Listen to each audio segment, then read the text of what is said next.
Pessoal, assim que eu for falando, se alguém tiver alguma dúvida, pode interromper, tá? Interrompe, aí se muita gente interromper ao mesmo tempo, daí algo vai esperando um ou outro, né? Mas a gente pode, como a gente está em poucos, se tiver alguma dúvida, abre o microfone, pede a palavra, que daí a gente tira essa dúvida, né? Para eu ver em que pé estão as perguntas de vocês, como é que vocês estão, para eu poder avaliar como é que vocês estão desenvolvendo aqui. Na aula passada, é quase certeza que eu falei de uma queda de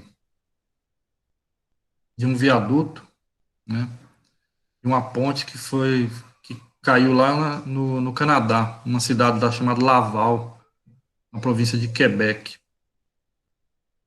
E aí eu citei esse caso porque ele está na tese de mestrado desse camarada aqui, que é o Silva Caio César Caliste.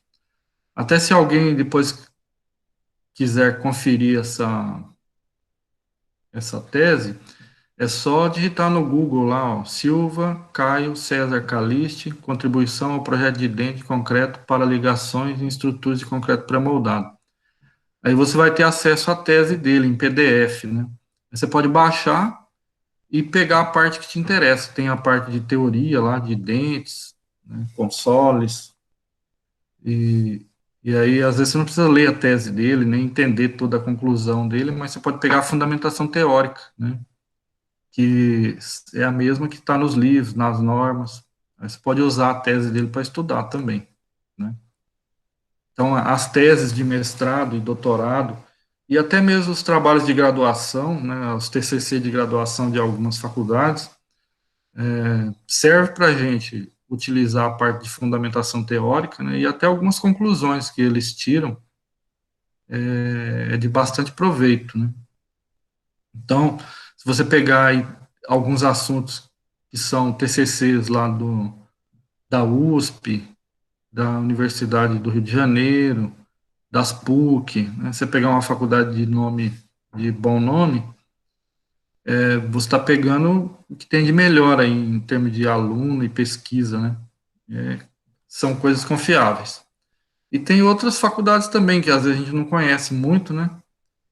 Do Rio Grande do Sul, Pelotas, Santa Maria, a Federal do Rio Grande do Sul, Maringá, Londrina, né? No Rio Grande do Norte também, Pernambuco, Ceará, Goiás, também a Federal de Goiás também tem muita coisa boa lá que dá para a gente aproveitar, assim, em termos de teses e trabalhos de graduação, né? Então, esse caso aqui, eu citei para vocês porque eu encontrei ele nessa dissertação, né? Não é que eu estava pesquisando acidentes, mas como eu encontrei ele na dissertação, aproveitei. Essa ponte é um caso típico, assim, que foi feita a armação desse dente, ó,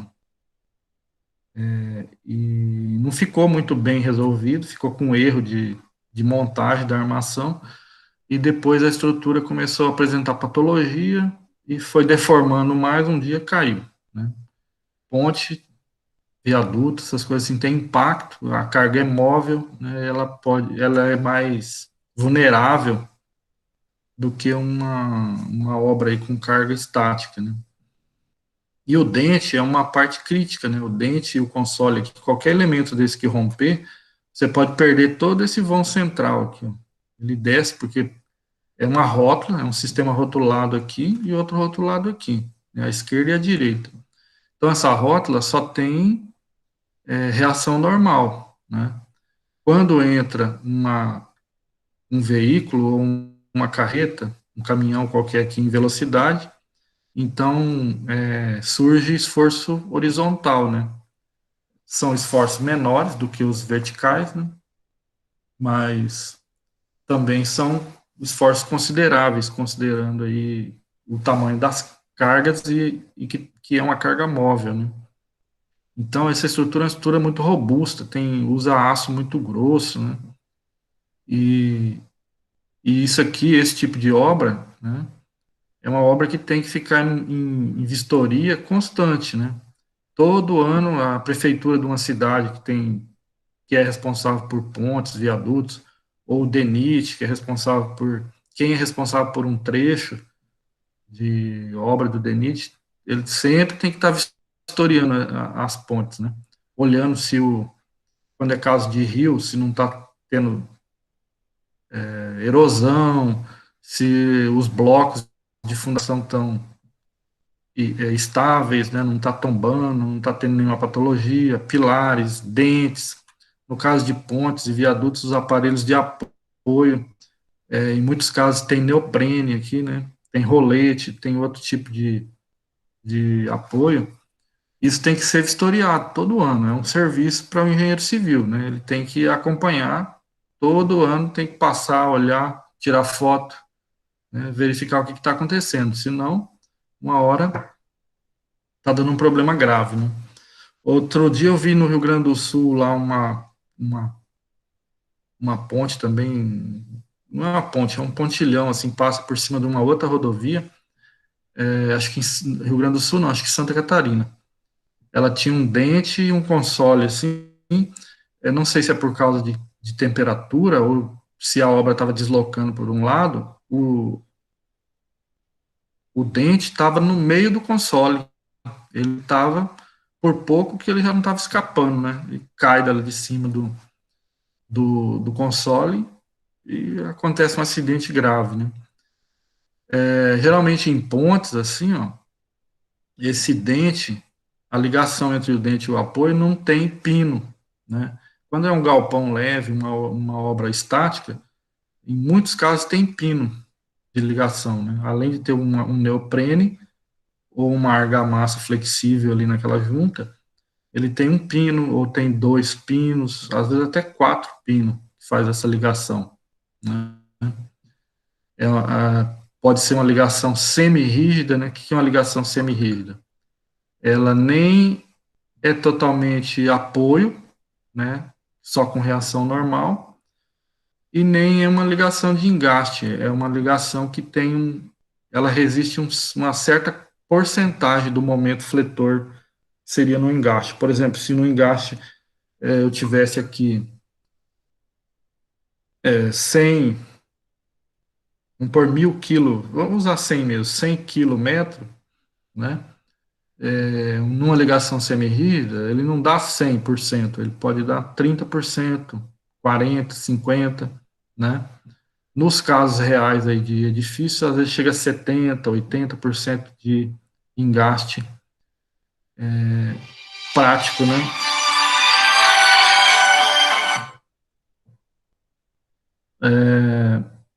Então, só que nas pontes, né? Nas pontes não, a ponte é só um aparelho de neoprene, é um aparelho que permite só reação normal, né?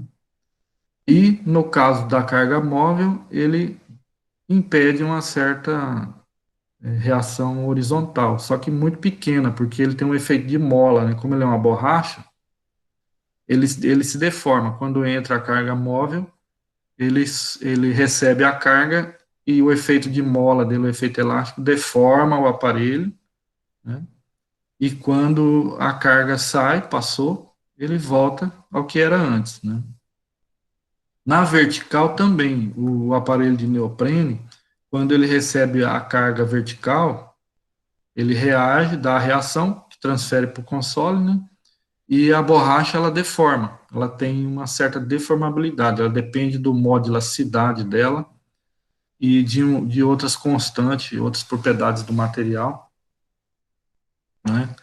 Acho que a dureza Shore, depois eu tenho uma aula que eu quero falar só sobre essa questão do aparelho de apoio, né? Que daí serve também lá para aula de pontes, né? Então, cada borracha ela tem um modo de elasticidade, tem uma dureza, chama dureza Shore, Short. E dependendo dessas propriedades da borracha, ela é mais macia ou mais dura, ela deforma mais, deforma menos, né? Tem uma durabilidade maior ou menor para os aparelhos simples, né? Em alguns casos, quando a ponte é muito robusta, tem cargas muito grandes, vão muito grande, aí utiliza um aparelho que é uma placa de borracha, né? Por exemplo, uma placa de borracha aí de 1 metro por 1 metro por 30 centímetros de espessura, por exemplo, né? E aí, dentro dessa borracha, eles vão colocando placas. À medida que vai moldando o aparelho de apoio, numa forma, né? A fábrica tem uma forma, solta a borracha, coloca placa de aço. Aí solta mais borracha líquida, coloca placa de aço. Então, depois que o aparelho fica pronto, ele fica todo fretado, né? Ele tem várias camadinhas que é de placa de aço. Isso faz com que o aparelho tenha um certo controle de deformação, né? Ele é mais rígido, menos rígido, conforme a quantidade de placa que tem. Tá certo? Até aqui tudo bem? Vou passar para frente.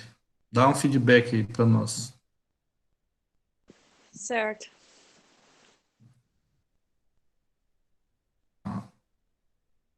Aqui, ó. Essa é a cara da paisagem lá, ó. Então, aqui, ó, no lado perto desse guindaste vermelho aqui, ó, ficava apoiado, tinha um dente aqui, né? E a viga chegava aqui, ó, né? E do lado de baixo, aqui do lado esquerdo, outro dente com as vigas que apoiavam esse viaduto, né? Dá a impressão que ele era uma placa, né? Ele foi moldado na forma de uma placa com um dente e instalado nesse local aqui, né? E, ó, dá para ver que ficou pendurado aqui, ó, na parte superior aqui onde rompeu, aqui onde está o guindaste vermelho, onde eu estou passando a seta, dá para ver que ficou uma parte pendurada lá, ó. Provavelmente ele quebrou primeiro aqui na parte externa e foi abrindo para lá, ó, né? Então, assim, às vezes rompe um trecho, né? E aí, depois que rompe, ele deforma de um tanto que aí causa torção nesse sistema aqui, daí ele desaba todo, né? Depois que ele deformou uma certa quantidade, ele impõe tanto esforço na estrutura que daí ele rompe, por outros motivos, né? Rompe por torção. Então, isso aqui, pessoal, é uma falha de manutenção. Primeiro, um erro de projeto, né? Um erro de projeto, não, um erro de. Tem também algumas falhas de projeto. Depois acumulou falhas de execução, que foi o gatilho, né? E aí, com o tempo, aí falta de manutenção, outros problemas, infiltração, uso de sal para descongelar, às vezes, aqui em época de inverno. E aí aquela patologia ela vai se agravando até que rompe e cai, né? Ah, aqui, ó, era o esquema de armação desse dente. É um pouco diferente daquilo que a gente está vendo aqui para dentes de vigas de obra, né? E os nossos desenhos aqui que a gente está compartilhando é um pouco diferente, mas as ideias de dimensionamento são as mesmas, ó. Aqui nessa ponta, onde tem esse grampo aqui, ó, eu falo grampo porque ele tem forma de U, né? Esse grampo, ele está servindo como armadura de tirante para o console aqui, né? Essa ponta aqui, ó, é a ponta que a gente chama de console, né? Está servindo como console. Daí vem a outra ponta da viga que caiu e tem um dente, né? Só que a ação e reação aqui faz com, e o formato também, a geometria do dente, é semelhante à geometria do console, faz com que a armadura do dente do console vão ser praticamente iguais, né?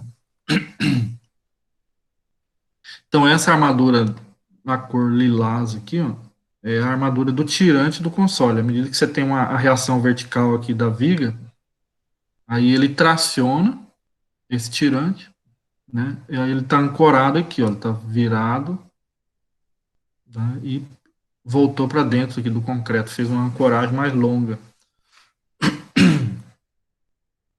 né? Mas pro grampo, na verdade, a ancoragem dele mesmo é a partir desse encontro aqui com essa barra verde aqui, que é a barra de suspensão. Desse ponto aqui para trás é que está o LB, que é o comprimento de ancoragem para essa barra, né? Porque desse ponto aqui, ó, pode sair fissuras ainda a 45 graus, né? Que quer separar e está transferindo esforço para a barra de suspensão e para a barra de tirante. Então, desse canto aqui sai fissura, então a ancoragem mesmo é a partir daqui, né? A ancoragem considerada no cálculo, né? Essa barra amarela sobe aqui, ela também serve como barra de tirante, só que ela está inclinada aqui por causa dos esforços, para controlar a fissuração, preferiram colocar assim. E o tirante, a armadura do tirante, aqui ele está na forma de laço vertical aqui, ó, né? E ele está um pouquinho diferente do que a gente tem. Vou pegar um café aqui porque a voz tá falhando. Quem tá com seu café aí pode dar uma bicada também.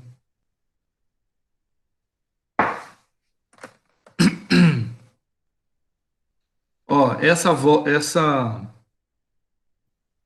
armadura aqui superior, ó, armadura negativa, né? Tá em vermelho, ó, vocês podem ver que a bitola dela é bem espessa, ó, é zero não, é 4,3 centímetros, ó. É uma barra pesada, né? E essas barras aqui do grampo, ó, também é barra pesada, ó, 3,2 centímetros, né? A armadura de suspensão, ó, 25 milímetros, né? Menor aqui é essa barra diagonal aqui, que está com 19 milímetros, né? Que é equivalente a um 3 quartos de polegada. Tá. Então, até que tudo bem, ó. Isso era o que deveria ter ser a geometria lá da armação, né, no local. Mas o que aconteceu lá foi isso aqui, ó. Essa armadura que está no lado B é o que realmente aconteceu na obra, ó. A armadura de suspensão, ela acabou ficando talvez um pouco curta, porque as bitolas são espessas, bitola pesada. E aí o que aconteceu? Talvez durante a dobra, alguém errou lá um pouco da dobra, né? E acabou ficando um pouco longe aqui, ó, na parte superior. A armadura de suspensão, ela deveria abraçar ou ficar na mesma linha aqui da armadura negativa, né? O que aconteceu? Com o tempo, essa surgiu uma fissura aqui, ó, entre essa barra vermelha e essa barra verde, né? Por quê? Porque as barras verdes, ela é armadura de suspensão, ela puxa, quer descer toda essa parte aqui, ó, dá uma tração nela, quer descer tudo, né? Como ela não achou nenhum elemento de ligação entre as duas barras aqui, ó, ela foi abrindo, né? E como aqui também não tinha estribos, ó, não foi usado estribo aqui, ou tem pouco estribo, aqui também tem pouco, né? É muito longe os estribos. Surgiu uma fissura aqui entre a barra vermelha e a barra verde, aqui, ó, porque a barra vermelha ela fica, né? Porque ela tá com tração para um outro lado, ó. Ela está ligada lá no apoio, ela é armadura negativa, ela tem uma tração, mas está ancorada lá pro lado do apoio. E a armadura de suspensão, ela dá tração também, só que ela está perpendicular. Então o concreto ele não resiste muito à tração, ele começou a fissurar aqui, ó. Foi abrindo, e foi entrando água, e foi abrindo. Aí um belo dia isso aqui desabou tudo, né? Então, a ruptura, ela aconteceu aqui em cima, ó, né? Vocês, todo mundo entendeu? Essa armação é um pouco diferente do que a gente está acostumado a olhar aí, mas a ideia é a mesma. Entendeu? Entendido? Tranquilo, professor. Tranquilo? Estou perguntando porque nem sempre a gente fala e a cabeça vai para outro lugar. A gente imagina, né? Comunicação é assim mesmo, a gente tem que checar. Então, assim, pessoal, é um princípio. Ó. Qualquer armação que você vai fazer, genérica, qualquer peça, se você perceber que os esforços numa barra estão numa direção, os esforços em outra barra estão em outra direção, e esse aço ele não está amarrado um no outro, né, não está costurando um no outro, tiver só concreto, essa estrutura vai abrir, né, porque o concreto não suporta tração. Então, isso aí não é nem você estudar todos os casos possíveis de peça, de armar, de como não armar, entendeu? A questão é um princípio. Se você tem tração em duas barras em direções diferentes, elas têm que estar unidas, têm que estar laçadas. Se não tiver ocorrendo isso, você vai ter uma região que o concreto pode estar sendo tracionado e ele não vai suportar isso por muito tempo. Ele vai fissurar e às vezes a ruptura é brusca ou às vezes a ruptura é com o tempo. Né? Então, isso é um princípio da engenharia, né? da mecânica de materiais. Então, aqui tem a conclusão, acho que eu compartilhei com vocês, né? Depois podem ler, ou às vezes até já leram.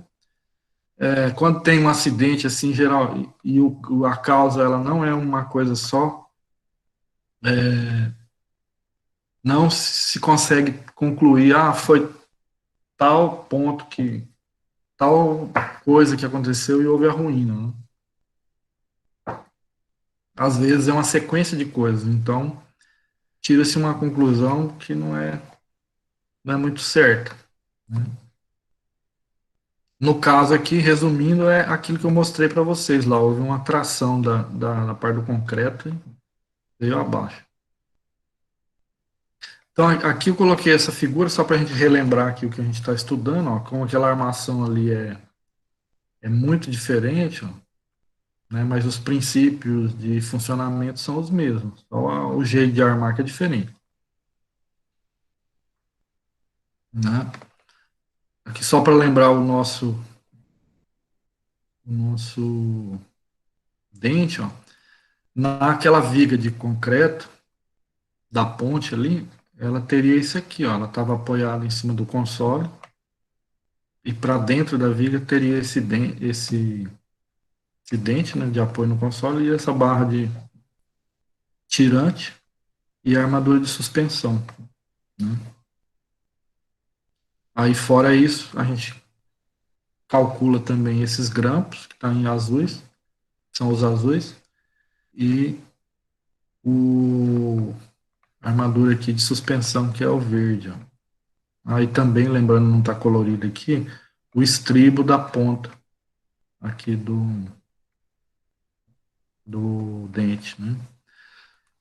Uma coisa que o pessoal sempre alerta a gente, ó, é que essa taxa de estribos aqui do dente, ela nunca pode ser menor do que a taxa de estribo que você calculou para o cortante da viga, tá? Por quê? Porque é bem no meio aqui desse dente é que está ocorrendo aquela transição de cortante máximo para o cortante zero. Né? O máximo do esforço de corte está bem aqui, ó, onde está a força. Então aqui você tem que ter a maior taxa calculada para essa força de cortante. Né? Tá? Então, porque assim, pelos cálculos, a gente calcula o tirante e aí tem uma fórmula lá que a gente pega uma porcentagem da área do tirante e joga nos estribos. É muito prático isso, né? Só que você tem que conferir se essa taxa de estribo aqui, se ela está sendo maior ou menor do que a taxa da viga. Tem que ser igual ou maior que a viga, tá?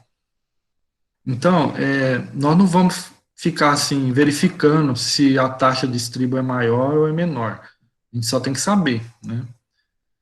Tá? Porque a gente não tem tempo para ficar voltando na viga aqui, ó, e calculando a área de aço positivo, negativo, estribos, toda vez que a gente vai verificar um dente ou um console, né?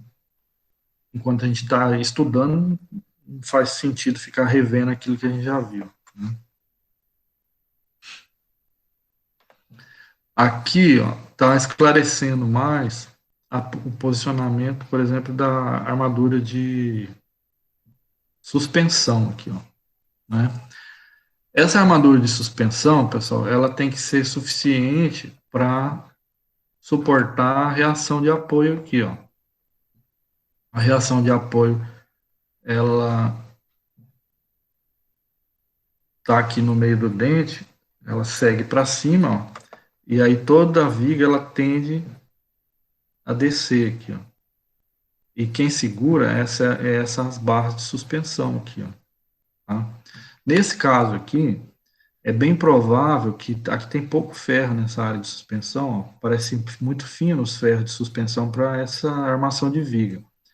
Provavelmente é porque ele pegou essa barra positiva, ó, dobrou ela e subiu. Então ela está contribuindo aqui na questão da resistência à suspensão, tá?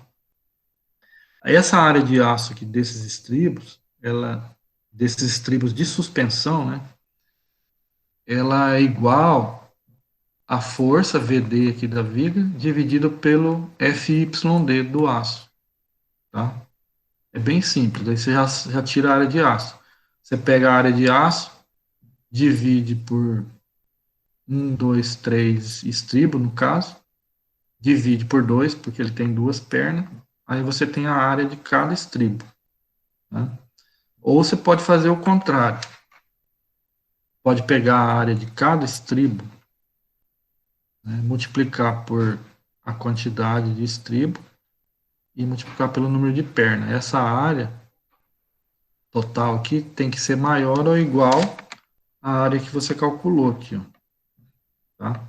Então é meio por tentativa. Se você achou lá para a área de suspensão, por exemplo, 4 centímetros, né, de 4 centímetros quadrados de área de aço. 4 centímetros quadrados de área de aço, se eu dividir por 4 estribos, né, então eu teria estribos com 1 centímetro, né, cada estribo. Se eu uso o estribo de 8 milímetros, que tem meio centímetro quadrado, então cada estribo aqui, ó, uma perna, duas pernas. Meio mais meio, 1, né? Vezes 4 barras aqui de suspensão, vai me dar 4 centímetros quadrados. Vocês entenderam isso? Questão do número de pernas? Sim, professor. Tá ok? Existem alguns casos, por exemplo, principalmente em vigas muito grandes ou em pontes, que esse estribo aqui, ó, ele é armado de maneira a formar 4 pernas, às vezes até formando mais pernas, né? Então, como é que se faz isso? Ao invés de você pegar o estribo e abraçar toda a viga, da esquerda para a direita, você parte de uma lateral e vai mais ou menos até 70%, 75% da seção e desce, né? E aí você coloca outro estribo lá do lado do outro lado e vem até uns 70% da seção e desce. Então, de maneira que quando você faz um corte assim transversal ao longo do estribo, você verifica que tem uma, duas, três, 4 pernas, ou seja, são 2 estribos que estão intercalados, né? Aí faz a armação dele com 70, 75% da largura da viga, né? E aí coloca um ao lado do outro, né? E amarra os dois juntos naquela seção de estribo. Então, isso aí é questão do número de pernas. Eu acho que ainda é chato isso aí. Tem gente que se enrola um pouco com essa questão do número de pernas, de estribo. Então, estou falando só para relembrar. Outro caso aqui, ó, que eu queria comentar, vocês vão ver esse tipo de viga muito em armação leve, né, estrutura leve. Essa barra positiva, ó, ele passou ela para ela servir tanto de barra de armação, né, só de suporte aqui para prender, como ela também está fazendo o papel de suspensão. Só que o comprimento de ancoragem dela aqui, ó, na suspensão está muito curto, tá? O ideal era seria que essa barra tivesse dobra para cá, ó, do lado do centro, do meio do vão, ó. Então pega o positivo aqui, ó, só vira, sobe fazendo a suspensão, vira de novo na direção da armadura negativa e segue para fazer essa ancoragem. Por quê? Essa barra ela contribui aqui na suspensão, só que ela está mal ancorada aqui, ó. Não está funcionando legal. Né? Poderia também ter uma barra mais grossa aqui, ó, ou na mesma bitola dessa que vai soldar, e faz uma solda aqui, ó. Pega essas duas barras, encontra lá em cima, coloca um travesseiro aqui e solda com uma MIG, né? Aí, perfeito, não solta nunca mais isso aqui, né? Outro detalhe que dá para ver aqui, ó, a armadura do tirante, ela está em formato de laço. Ó. Ela vem e faz uma curva aqui bem, obedeceram bem aqui o raio de curvatura, ó, tá? E segue lá do outro lado. No caso aqui, provavelmente o cálculo exigiu duas áreas de aço para o tirante. Né? Vamos, vamos pensar assim, se fosse uma barra de 8 milímetros, então está pedindo 1 centímetro quadrado, meio aqui desse lado esquerdo e meio do lado direito. Né? Se eu precisasse de mais um tirante, né, aí eu teria que colocar ele aqui em cima, ó, dar um espaço. Geralmente é a bitola da brita, bitola máxima da brita, né? A brita 1, acho que é 19 milímetros. Tem que dar um espaço aqui para poder não ter falha de concretagem. E aí amarro o outro laço, vindo aqui, né? Esses laços aqui também poderiam ser laços verticais, né? Eu poderia vir com ele, ó. Aquilo é um laço horizontal, mas eu poderia fazer ele vertical, subindo aqui na altura do dente e seguindo na parte superior aqui, em paralelo à armadura negativa. Né? Poderia também, pessoal, pegar a armadura negativa, vir com ela aqui, ó, dobrar, descer a altura do dente, dobrar de novo e seguir aqui no tirante, fazendo a mesma barra. Né? Então, assim, tem vários jeitos de armar. Né? Agora, o que não pode deixar de existir é o tirante aqui devidamente ancorado e a armadura de suspensão aqui, ó, devidamente ancorada. Ela pode ser feita na forma de estribo, né, assim, ou na forma de estribo vertical, de gancho aqui, ó, né, aproveitando a própria armadura positiva, desde que seja bem ancorada aqui também, senão depois ela vai puxar. Né? Então aqui nesse caso aqui tá, o negócio não tá muito bom não, tá meio ruim essa foto aqui. E essa foto aqui eu peguei de um trabalho, de uma apresentação, né? Acho que lá da Universidade Federal do Paraná. Alguém tirou essas fotos aqui numa obra. Agora nós estamos caçando erro em obra dos outros. Né? Outra coisa que dá para verificar aqui, ó, são as costuras, né, que são esses estribos aqui, esses grampos que a gente chama, porque ele é em forma de U, ó. Ele é uma porcentagem da armadura do tirante, você calculou. E aqui não deixar de lembrar dos estribos aqui. E tem uma, duas, três estribos do dente, que é uma porcentagem também da armadura do tirante, né? Não sendo menor do que essas armaduras, taxa de armadura aqui da viga. Que Interessante lembrar também aqui, ó, nessa foto, ela tá lá na nota de aula também, que o LB, ó, esse comprimento de ancoragem, ele é calculado, né? Esse LB, para o tirante, ó, pega essa linha do canto aqui da viga, 45 graus, a hora que ela encontra o tirante, daqui para trás é o comprimento de ancoragem. Toda essa outra medida do tirante aqui, ó, é o próprio tirante, mas ele está ancorado daqui da fissura para trás, tá? E no caso, a ancoragem dessas barras de costura, ela se dá para trás da fissura aqui do dente, ó. Ele não mostrou aqui, ó, mas ela ocorre para trás também.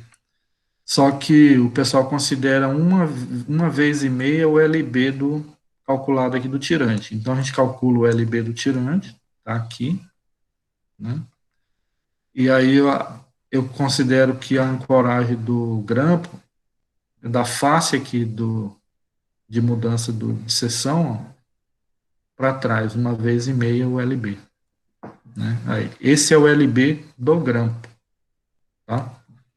Porque o grampo também, ele sofre tração.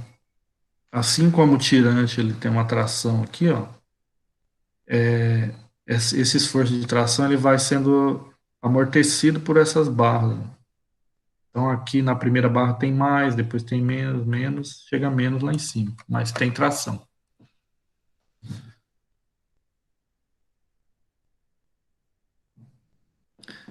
Essa, esse slide aqui eu só anexei para a gente fazer um comentário, lembrar das vigas que não tem dente. Ó. Então uma viga, como vocês estão vendo nessa imagem aí, ó, uma viga apoiada num console, uma viga tipo T, né, o duplo T, apoiada aí nesse console, ela não tem um dente, né, mas o esforço de tração no tirante, ele ocorre da mesma forma, né? E o tirante que vai aqui na viga, ó, surge, tem que ter uma barra aqui, né, que não é a barra de armação positiva. As barras de armação positiva, elas até podem chegar até o apoio aqui, ó, né? Elas chegam, né? Se for necessário, chegam todas. Se não for necessário, corta de acordo com as regras lá de corte e ancoragem de barras. Mas quando você calcula essa área de aço do tirante, você aproveita a barra positiva, né? Vamos supor que você tem na tua barra lá três ferros de 16 milímetros. E o teu tirante aqui deu dois ferros de 16 milímetros. Então, você corta uma barra e pelo menos duas barras você chega com ela até o apoio, porque daí ela vai servir como tirante, né? Se a barra não tem como você dobrar para fazer uma ancoragem adequada, né, em forma de gancho, então você solda um tarugo de mesma bitola na ponta para poder servir de âncora, né, agarrar aqui no concreto. Que toda a barra vai ser tracionada, aí essa barra de ancoragem aqui, ela acaba abraçando o concreto de um lado e outro e comprimindo, né? Ah, aí apareceu até aqui a formulinha para calcular um pouquinho diferente, porque aqui no caso dessa armadura do tirante, entra a força, a reação vertical, ó, VD, né, dividido por 1,2, é um pouquinho menor, daí você soma com mais HD, que é essa força que está na direção da barra, né? Ela entra inteira, o HD, né? Se você não conhece o HD, você usa 0,02 do VD, 20%. Ou se você tem um apoio aqui que é o neoprene, a norma lá pede para você usar 0,16%, né? Aí você aplica. Então aqui, ó, essa parcela, FD dividido por 1,2 te dá uma força que requer uma área de aço, devido à reação vertical. Aí o HD requer mais uma área de aço devido à ação horizontal, né? Então vamos supor que você tem aqui 10, 15 toneladas aqui, ó, resultante dessa parte, mais 5 toneladas dessa parte aqui, ó. Aí você divide pelo FYD do aço, né? Aí dá mais ou menos perto de 3 centímetros quadrados de seção de aço, um pouquinho mais. E aí, os estribos aqui também, ó, não pode ser menor do que os estribos da viga, ó. Só aqui já dá para ver, porque ele está mais perto, né? Então a taxa por metro de estribo aqui é maior do que do resto da viga. E a armadura de grampo horizontal aqui, né? A armadura do grampo, ó, ela é igual à armadura do estribo, né? Só que você divide por 8. Ele pegou o F, a força vertical, dividido por FY, seria a armadura de suspensão, né? Divide por 8 é a área de aço que você vai distribuir nos grampos e nos estribos aqui na região do dente. Então, essa viga aqui ela tem uma cava, mas mesmo assim, dentro da cava tem que ter as barras de grampo, né, que é 1/8 da força do tirante, de suspensão. Nesse caso é suspensão, né? Nesse caso, eu calculo a armadura de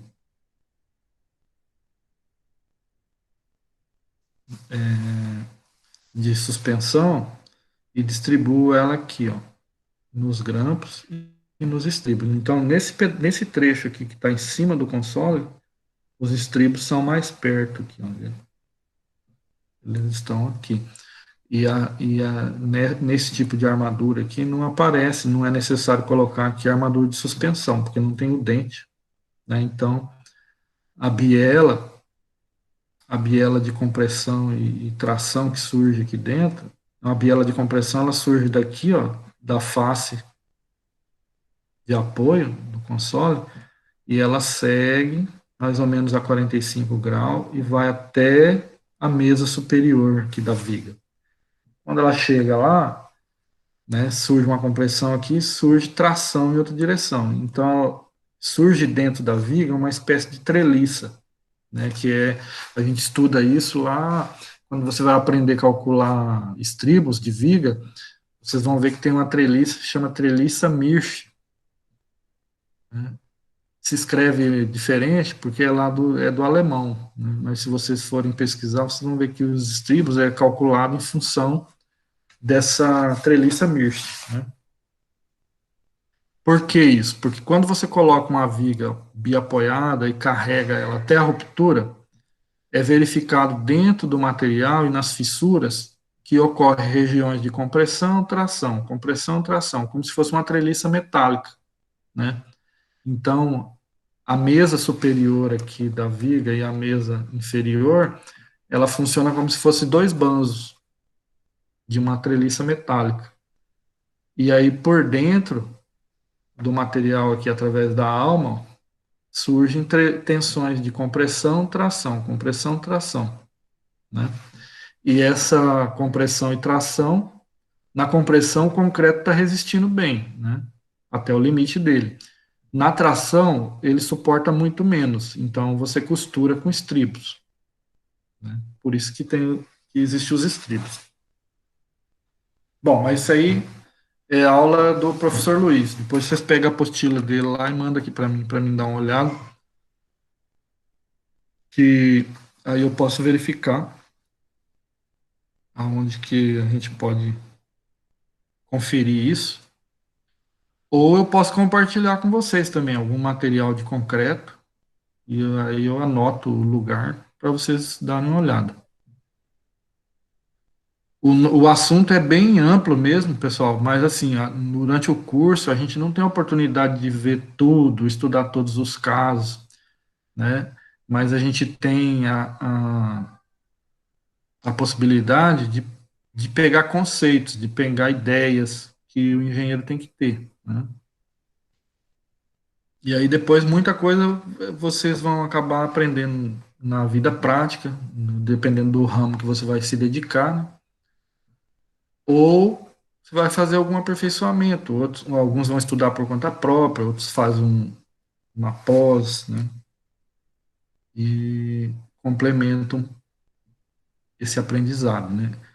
E assim, Professor, melhor o senhor compartilhar o material e marcar o lugar pra gente. então tá, eu mando. Se eu esquecer, vocês me cobram, tá? Pode me cobrar pelo WhatsApp, tá? Tá bom.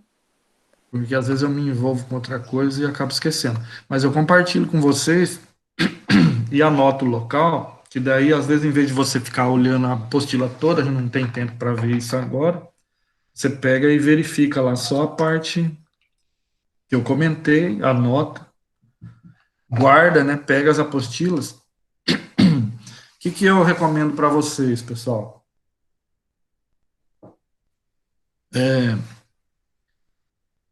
Não sei se todo mundo faz isso, né?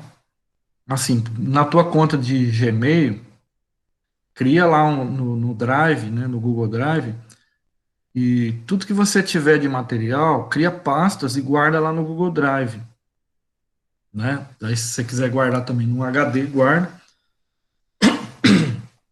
Mas assim, criam pastas e separa o material, ó, material de pilares, cálculo de pilar, né? Pilar a compressão, a flex compressão, vai separando as pastinhas, né? Viga, cálculo de estribos, né? Concreto protendido, pré-moldado, tudo que você tem de apostila, livro, nota de aula, vai separando, né? Fundações, hidrologia, estrada, vai mantendo essa coleção lá, que fica fácil para você. Quando você está trabalhando, você precisa de um assunto, você busca nas tuas pastas lá e vai fazer uma pesquisa rápido, né? E também para você se manter atualizado, né? À medida que você vai. Às vezes a gente não tem outra coisa para fazer, tem que estudar, né? Porque na engenharia, ou até mesmo em outras profissões, né? Hoje, se a gente parar aí 3, 4 anos de acompanhar, você fica para trás, né? É igual desenho, por exemplo. Quando migrou, quando eu estudei, o pessoal estava migrando da prancheta, do desenho com caneta e lápis, né? Estava migrando para o computador, era o CAD, né? Então o CAD estava nas versões acompanhando o desenvolvimento do hardware, né? Como os hardware era muito limitado ainda naquela época, o computador era pequeno, né? Os 286, 386, nem sei se vocês sabem o que é isso, mas a memória dele era ridícula, né? Então se trabalhava com CAD DOS, mas o pessoal que foi migrando, devagar, ano a ano, ele foi acompanhando, né?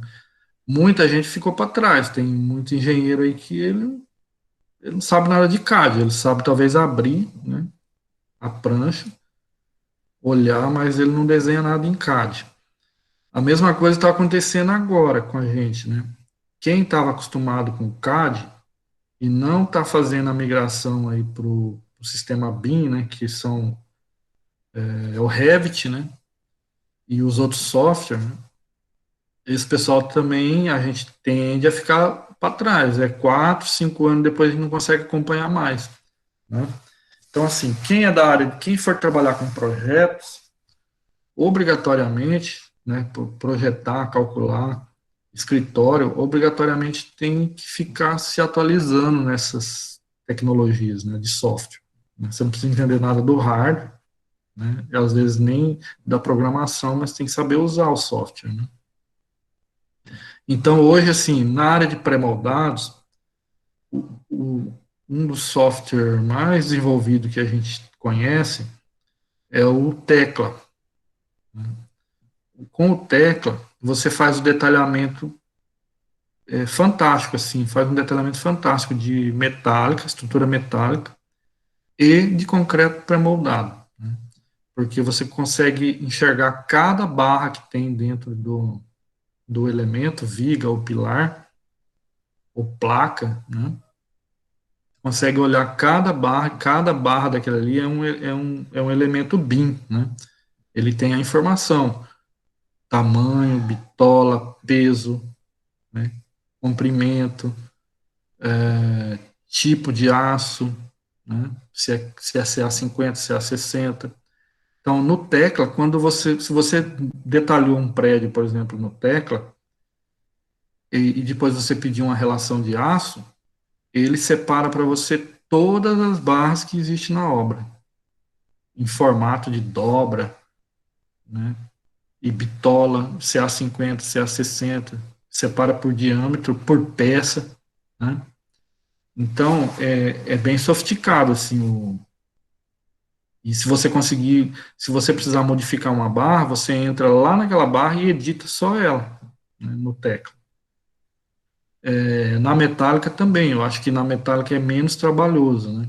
Porque no concreto armado, cada barra sendo um elemento com características BIM, né? Ele tem muito mais elemento.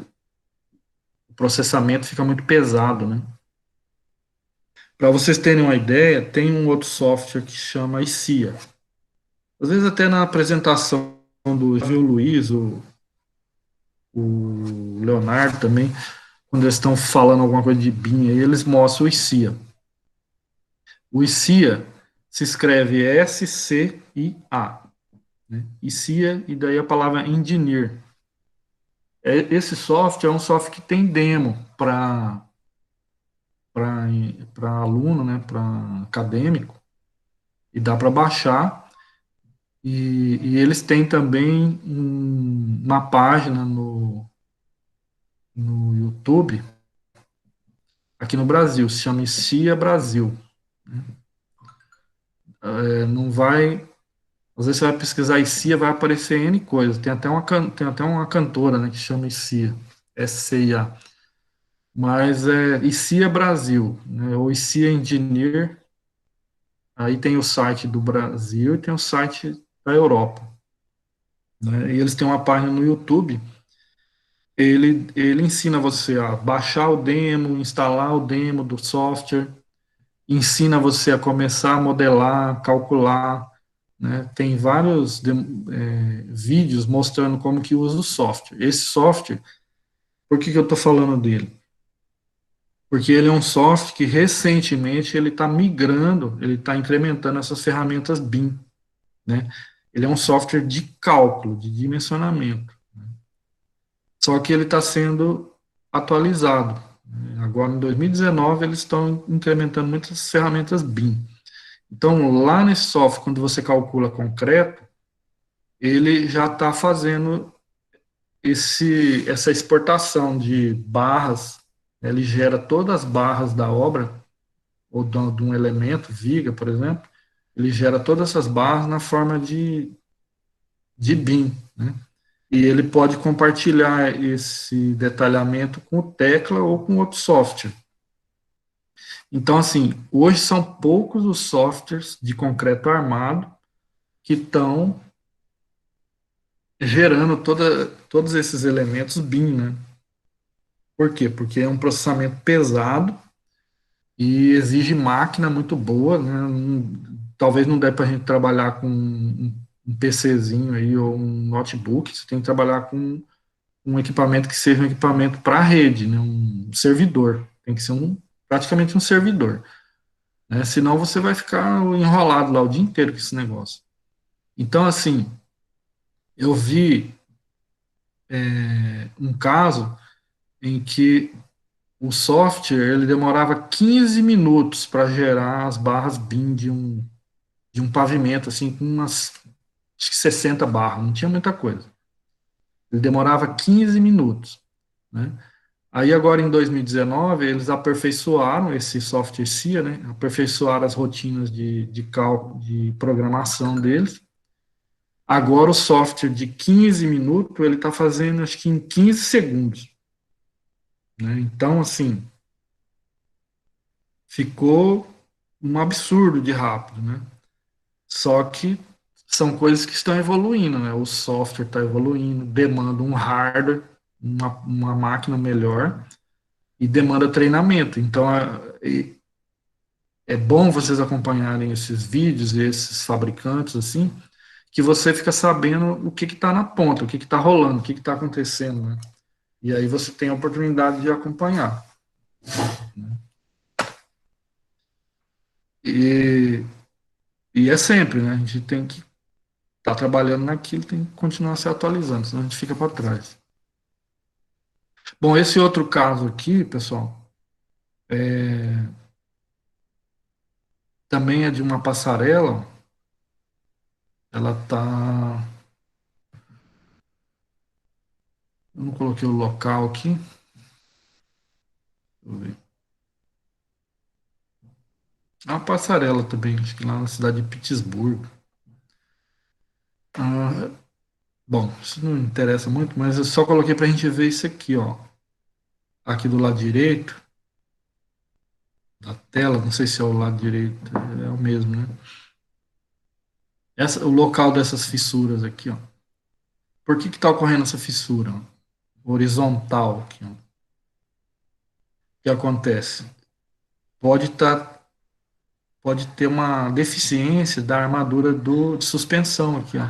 Aquelas barras em forma de estribo, paralela aqui ao dente, ó, né? Aí o que acontece? Começa a surgir uma tração nessa região aqui, ó, que é separar uma parte superior da viga da parte inferior. Surge uma fissura a 45 graus aqui, ó. Por que é 45 graus? Porque o concreto, quando ele é submetido à tração, né? Se vocês lembrarem do círculo de Mohr, a máxima tensão que ocorre na tração ou na compressão também, a máxima tração ela é a 45 graus. Na torção também é a 45 graus, né? E então as fissuras surgem a 45 graus, ela tende a romper. Por quê? Porque aqui está tendo uma tração entre a parte inferior e a parte superior do concreto aqui, ó. Então ele quer abrir aqui e rachar a viga no meio, ao longo da longitudinal dela, ó, saindo daqui do console, né, da parte inferior do dente, seguindo aqui pelo meio da viga. Aí essa outra fissura que sobe, ó, já pode ser deficiência de estribo, né? Mas se tivéssemos aqui uma área de aço suficiente, ele iria evitar essa fissura horizontal e também essa vertical, porque daí a armadura de suspensão, ela é calculada para suspensão, mas ela acaba também fazendo o serviço de estribo ali naquele ponto, né? Aí aqui também, ó, como isso aqui uma espécie de console, ó, o que acontece? Tem um tirante aqui no console. Não sei se vocês estão vendo onde eu estou riscando com o mouse aqui. Tem um tirante. O que pode estar acontecendo aqui, ó? Deficiência em estribos também. Por isso que está fissurando isso aqui, ó. Tá querendo separar o console para baixo e ficar só a parte da viga apoiada, que está tendo uma tensão de cisalhamento aqui, ó, bem na intersecção, na seção de intersecção aqui, onde muda da seção de dente, da seção de console, no caso aqui, para uma seção maior, que é a seção da viga. Então, está marcado em vermelho aqui, essas fissuras, é deficiência de armadura, né? De estribo e de suspensão. Aqui também, ó, essa aqui é uma passarela num aeroporto. Às vezes o pessoal molda um tipo de viga que ela é duplo T, ela serve como viga e como laje, né? E aí cria um dente na ponta desse T, ó, da alma do T, né? Para fazer esse apoio que está do lado mostrado aqui do lado direito.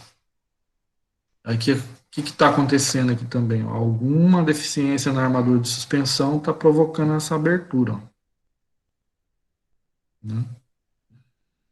Então, isso aqui, falta de armadura. Está fissurando, está faltando ferro aqui. Né? Esse outro caso aqui, ó, eu mostrei mais dois casos aqui, porque eu comentei, né? Esse caso aqui é um erro de montagem, né? O pessoal colocou essa viga aqui, que acho que é uma passarela, serviria de uma passarela, e ela ficou abaixo do teto do viaduto aqui, ó. Então, o camarada não seguiu o gabarito rodoviário, né? O DENIT, ele tem uma altura mínima que você pode colocar aqui, ó. Então, não é incomum a gente ver um container, uma carreta baú encalacrada debaixo de um viaduto, né? Não sei se vocês já viram isso. Isso acontece no Brasil com uma frequência que eu acho incrível. Eu não sei como é, eu não entendo como é que acontece isso. Então, ó, a carreta bateu aqui com um container que ela estava levando, e foi um impacto lateral, a viga acho que não tinha uma armadura para trabalhar a flexão lateral, né? Só no outro sentido. Ela bateu e talvez até repicou para trás aqui, ó, a própria viga caiu em cima da cabine do caminhão.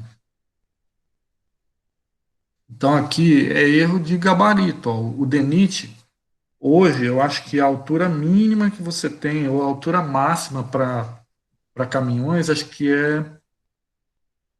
acho que é 5,60 m. Isso você pode dar uma checada com um professor que está dando estradas ou ponte, né? Mas se você pesquisar na internet, gabarito rodoviário, DENIT, você vai achar uma série de normas do DENIT que diz sobre largura, distância de veículo e altura para viadutos, né? Então aqui é só uma questão de atenção. Outra coisa que pode acontecer, pessoal, é você ter um viaduto e depois vem alguém da área de pavimentação e refaz esse pavimento e eleva o pavimento, né? Às vezes o cara troca ali base, subbase, e daí se esse pavimento subir muito, subir meio metro, por exemplo, aí você vai ter o veículo trafegando meio metro acima do que era normal lá no projeto, né? Então, se acontece isso aí também, daí passa um carretão lá depois com excesso de altura, né? E fica encalacrado debaixo do viaduto. Outro caso que aconteceu recentemente, e aí você fala assim, ah, só no Brasil que acontece cacaca? Não, acontece em tudo quanto é lugar, né? Ah, é só engenheiro novo que faz cacaca? Não, tem engenheiro velho também que faz cacaca, né? Esse exemplo aqui, ó, eu deixei esse link do YouTube, depois vocês podem olhar. Esse link do YouTube, o engenheiro vai fazer uma análise bem detalhada, comentando passo a passo, mostrando as figuras, o que é que ocorreu de errado nessa passarela. É uma passarela que foi executada lá na Universidade Internacional da Flórida, lá em Miami. É uma universidade particular, né? Muita gente gosta de viver na Flórida, porque é mais quente, badalação, vai lá estudar, né? E aí, essa passarela, ó, só tinha a função de evitar acidente aqui para um aluno, né? Aluno, funcionário, professor. E por quê? Porque essa via aqui é muito movimentada, né? É uma via larga, então foram fazer essa passarela. Essa passarela tem uma seção em forma de T, ela tem uma base,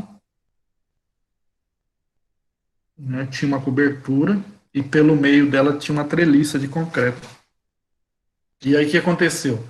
Eles instalaram a passarela nesse vão aqui, ó, da rodovia. Depois iam fazer o restante dela para cruzar por cima desse canal de córrego. E também ela teria um pilar central aqui, ó, central, não, um pilar nessa ponta, nessa região aqui, né? E ela teria alguns estai, uns cabos de estaiamento aqui. Não sei se esse estaiamento serviria para suportar a ponte toda, a passarela toda, ou se é só para dar uma estética aí, né? Esse estamento aí é só de bonito mesmo, só de estética. Você deu uma olhada? Eu fiz um trabalho sobre essa ponte aí na matéria de pontes. Ah, tá.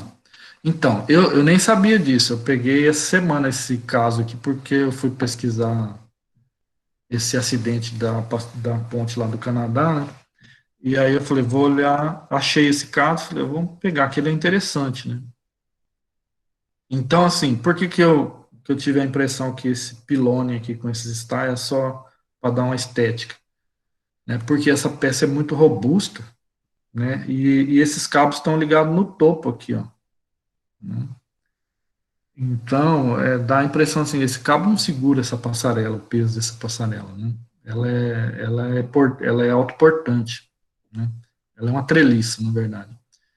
Só que, assim, dentro dessa, nas diagonais dessa treliça, digamos assim, teria a mesa superior, que é o topo, né? Que é a cobertura, e teria a mesa inferior, que é o piso da passarela, né?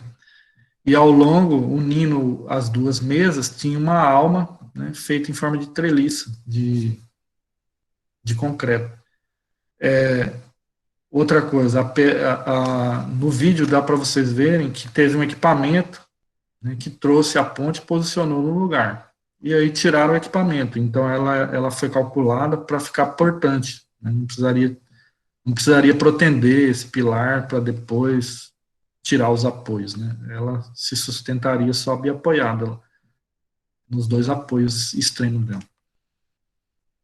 Só que o camarada que, na hora que ela caiu, tinha um funcionário em cima, talvez ajustando. Ele foi fazer algum trabalho no cabo de proteção de uma diagonal dessa aqui, ó, perto do apoio, né? Então, qual que é a conclusão que o pessoal tirou? Que durante a proteção, a ajuste de proteção daquele cabo lá, ele embutiu na diagonal um esforço de compressão a mais do que o projeto, né? Então a peça de diagonal aqui perto do apoio, a peça que rompeu, está aqui por baixo. No vídeo dá para você ver exatamente a hora que rompe a barra. Ela rompeu porque teve um acréscimo de compressão e o concreto pode ter esmagado, e aí junta o que a gente chama de flexocompressão, né? Porque quando você comprime a peça, ela tende a flambar, então ela começa a perder, sofrer flambagem, ela vai se deslocando no meio da peça que está sofrendo compressão, ele vai saindo do eixo, né? E aí quando você tira a peça do eixo, você agrega ali um momento, então vira uma flexocompressão, né? Então isso chega num ponto que ele pode estourar não só por compressão, mas você colocou uma carga extra de compressão, provocou uma espécie de flexão, né? Aí isso soma, num efeito secundário, soma mais um momento com compressão, daí então você tem uma ruptura por flexocompressão. Ele foi projetado para trabalhar na compressão, só que você agregou um esforço a mais e fletiu, aí ele rompe por flexocompressão. Não foi calculado para flexocompressão, calculado para compressão, né? Então, na hora que ele rompe, aí você vê que a passarela inteira vem abaixo. O que rompeu foi uma das diagonais que ele estava trabalhando com ela. O que pode acontecer também é que na hora que você prende com o macaco, existe um instante que o macaco puxa a barra, né? Nesse instante que ele puxa, pode ter acontecido alguma coisa com uma barra, ali, uma variação brusca de tensão e rompeu, né? Então, o fato aqui foi que o camarada foi mexer lá, foi fazer um ajuste da proteção, e aí derrubou a passarela, né? Então, esse caso aqui, ó, uma empresa antiga, profissionais experientes, tal, né? E aconteceu. Mas isso aqui é por causa de procedimento, né? Na verdade, isso aqui é um procedimento, é um erro de montagem. Talvez teria que ter um procedimento muito rigoroso, né? Colocou, ninguém mexe. Se for mexer, nós temos que escorar tudo de novo, e aí ajusta a proteção. Se a estrutura tivesse escorada e ele fosse fazer o ajuste de proteção, não teria acontecido esse acidente, né? Então, é uma questão, assim, de criar protocolos, né? Ninguém pode ir mexendo na estrutura, assim, de qualquer jeito, né? Tem que falar com o projetista, tem que falar com os engenheiros principalmente o engenheiro projetista, né? Porque na montagem, o camarada que está montando, ele não criou, né? Não é criação dele, ele não dimensionou, ele não sabe dos detalhes. Então, quem conhece bem o filho é quem projetou e calculou, né? Não é quem está montando. Aí,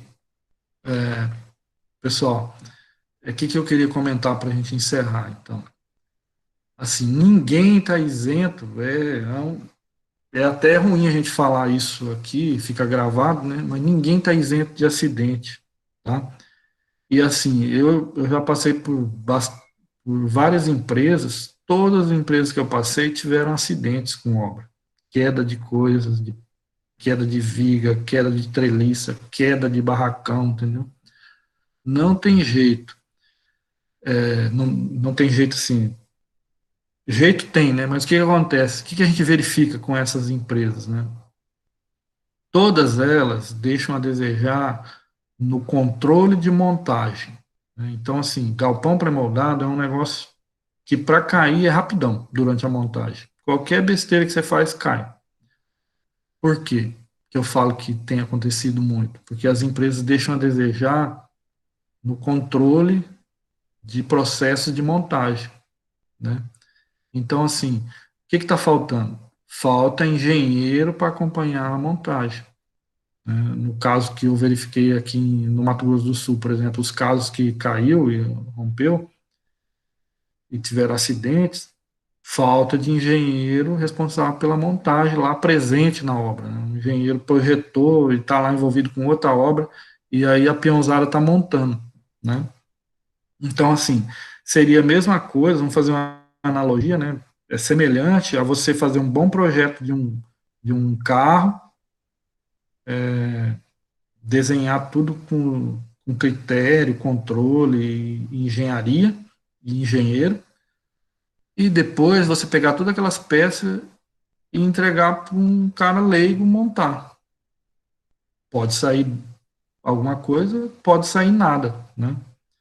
Então, esse pecado ainda ocorre muito na construção civil, né? A gente tem um bom projeto, só que deixa a desejar na montagem, né? Coloca na mão de qualquer um para montar.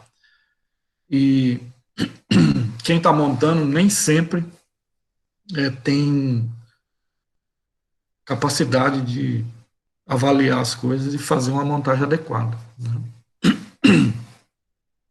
Então, assim, no caso de pré-moldado, a gente vê muita queda porque ele ainda não está coberto, e aí as pessoas não estaiam, né? Daí ele vem abaixo, porque rompe estaiamento, pega um vento, né? Rompe estaiamento, cai tudo. Já vi um caso também assim que o cara pegou um maço de telha sanduíche, essa telha EPS, telha térmica, né? Pegou um maço lá com umas 20 telhas e colocou tudo em cima de uma treliça, numa obra de pré-moldado e estrutura metálica, né? O que aconteceu? A treliça ainda não estava totalmente travada com as terças, não tinha todas as terças, não tinha mão francesa, não tinha contraventamento inferior ainda, estava em montagem. ele colocou aquele maço de telha em cima da tesoura, acabou carregando a tesoura muito além do que ela foi projetada. E aí a tesoura rodou, né, girou, ela teve uma perda de estabilidade lateral, ela girou em torno do eixo dela, e aí despejou tudinho aquelas telhas lá para baixo, puxou todas as treliças, aí puxa pilar, quebra o pilar no pé da fundação, né? Então ocorre, aí é transtorno, né? Então assim, para a gente finalizar, é um ponto que a gente tem que aprender, entendeu? Ter um engenheiro na montagem. Você não pode confiar em ninguém. Você tem que estar lá. O cara estaiou, está bem amarrado, está preso. Como é que é o estáio? Bateu, fincou no chão, né? Arranca ou não arranca? Não confia, porque se você confiar no montador, ele pode ter 50 anos de experiência.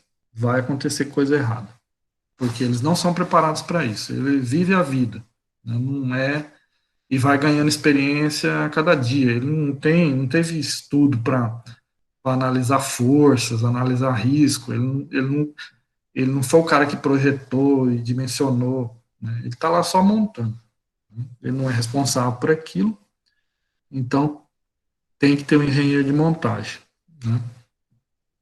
Se não tiver, fica pagando o preço, né, de ter acidente uma vez por ano, e caindo